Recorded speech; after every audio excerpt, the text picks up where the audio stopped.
Еле устроилась на работу, я бегу полы мыть. Иногда это не останавливается в маршрутке. Так обидно. Хочется плакать.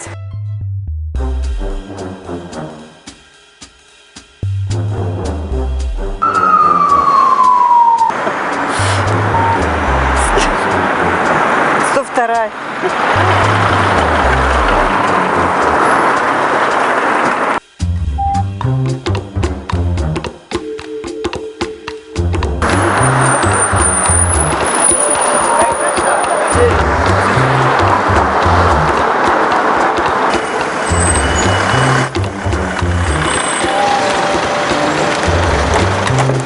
Эксперимент, мы проверяем, останавливаются ли водители пенсионеры.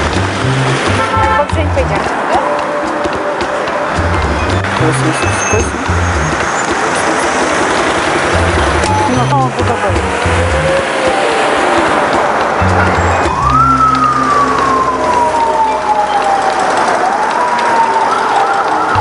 А ты? Можно я вас бабушку заберу?